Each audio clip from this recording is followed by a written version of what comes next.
Assalamualaikum warahmatullahi wabarakatuh. Halo saudaraku, bagaimana kabarnya para petani nelayan, buruh seluruh Indonesia? Mudah-mudahan Anda sehat. Para buruh, para nelayan, para petani, Anda adalah orang yang saya anggap patuh pajak. Saya akan sedikit membahas pajak, karena beberapa hari ini pajak cukup gencar disuarakan dan tahun 2025 ini rencananya akan naik. Oke saudaraku, sebetulnya para petani, para nelayan buruh sekalipun itu tidak bermasalah kalau umpamanya pajak itu mau dinaikkan atau dibuat seperti apa, selama pajak itu memang betul-betul dipergunakan untuk pembangunan bangsa ini, dipergunakan untuk negara ini. Lah terus kenapa sekarang para petani, nelayan atau buruh bangsa Indonesia ini itu tidak taat pajak? Harusnya dari kementerian itu mawas diri atau membersihkan orang-orang yang selama ini kotor dan tidak bisa amanah untuk menjadi petugas pajak atau petugas keuangan untuk bangsa ini. Contohnya yang sudah ada, Rafael Alun contohnya, kemudian bea cukai yang ada di Jogja, kemudian di Purwokerto. Nah, kemarin terakhir saya itu melihat di sebuah tayangan YouTube, itu bea cukai korupsi sampai sekian triliun. Ini seperti apa? Mau dibuat apa Indonesia ini? Kalau umpamanya ini diteruskan tanpa harus ada pengendalian atau penanganan yang bagus.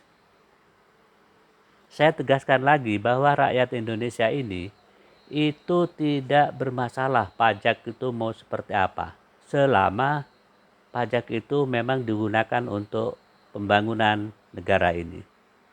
Tapi kalau umpamanya pajak itu setelah ditarik kemudian dikorupsi, dikantongin oleh masing-masing petugas pajak, petugas bea cukai, lah akhirnya masyarakat Indonesia menjadi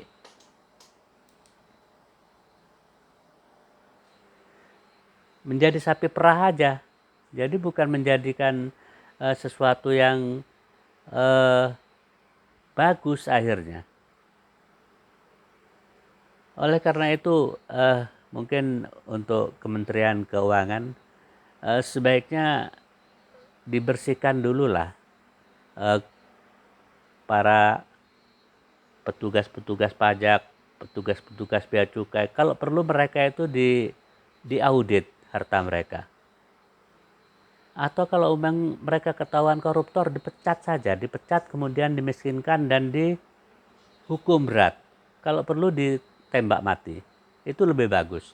Mungkin rakyat merasa akan lebih enak rasanya.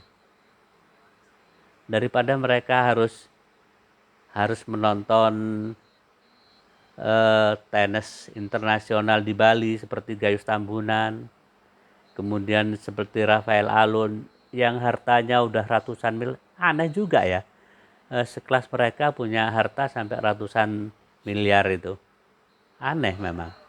Oleh karena itulah, kalau emang mau Indonesia ini masyarakatnya taat pajak, saya mengharapkan itu petugas pajaknya dan petugas keuangannya itu harus bersih dulu. Kalau Anda tidak bersih, saya yakin agak kesulitan akan mengumpulkan pajak untuk pembangunan negara ini dari masyarakat Indonesia.